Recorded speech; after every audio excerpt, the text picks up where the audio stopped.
சற்று முன் கிடைக்கப்பெற்ற மிக மிக முக்கியமான செய்தி ஒன்று வெளியாகி உள்ளது.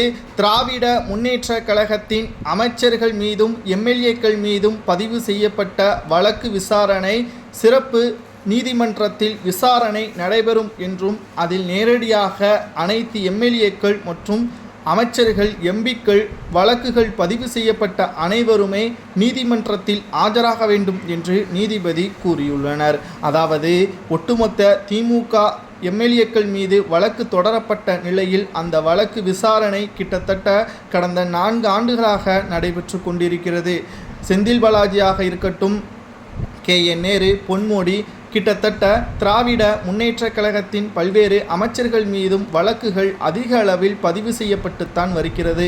அதற்கான உரிய தண்டனை நீதிமன்றம் பெற்றுக் கொடுக்க வேண்டும் என்று ஆனந்த் சீனிவாசன் அவர்கள், நீதிபதி ஆனந்த் சீனிவாசன் அவர்கள் தாமாகவே இந்த வழக்கை முன்னெடுத்தும் நடத்தி வருகிறார்.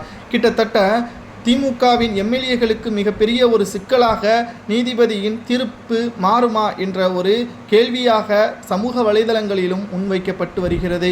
எதற்காகவென்றால் திராவிட முன்னேற்ற கழகத்தின் ஆட்சியில் மக்களுக்கு நல்லது செய்தார்களோ இல்லையோ அவர்களது குடும்பத்தினர்களுக்கு நல்லதை செய்துள்ளனர்.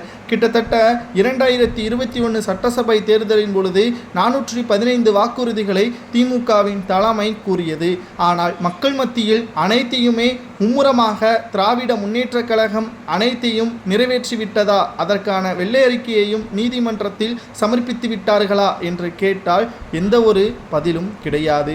ஏற்கனவே எம்எல்ஏக்களும் அமைச்சர்களும் பல ஊழல்களை செய்கிறார்கள் என்ற குற்றச்சாட்டுகளும் முன்வைக்கப்பட்டு வரக்கூடிய நிலையில் திராவிட முன்னேற்ற கழகத்தின் நிர்வாகிகளுக்கும் எம்எல்ஏக்களுக்கும் தற்பொழுது வழக்குகளும் அதிக அளவில் பதிவு செய்யப்பட்டு வருவதால் நீதிபதி வழங்கக்கூடிய இறுதி தீர்ப்பு திமுகவின் எம்எல்ஏக்களது நிலைமை என்ன என்ற தகவல்தான் சமூக வலைதளங்களில் வைரலாக பரவி வருகிறது.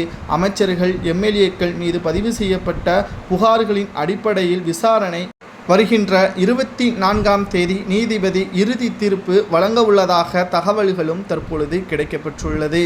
குறிப்பாக திராவிட முன்னேற்ற கழகத்தின் ஆட்சி 9 மாதங்கள் மட்டும்தான் இன்னும் நடைபெறும். அதற்குள்ளாக பல்வேறு சிக்கல்களில் திமுகவின் தலைவரும் தமிழக முதல்வரும் ஸ்டாலினாக இருக்கக்கூடிய திராவிட முன்னேற்ற கழகத்தின் ஒட்டுமொத்த பெரும்பான்மையே திமுக இழக்க நேரிடுமா, அமைச்சர்கள் எம்எல்ஏக்கள் செய்த தவறுகளது காரணமாக நீதிபதி வழங்கக்கூடிய தீர்ப்பும் திமுகவிற்கு எதிராக அமைந்துவிட்டால் நிச்சயம் 2026 சட்டசபை தேர்தலில் வெற்றியடைவது கடினம்தான் என்ற தகவலும் சமூக வலைதளங்களில் வைரலாக பரவி வருகிறது. இதை பற்றி உங்களது கருத்துக்களை கூறுங்கள்.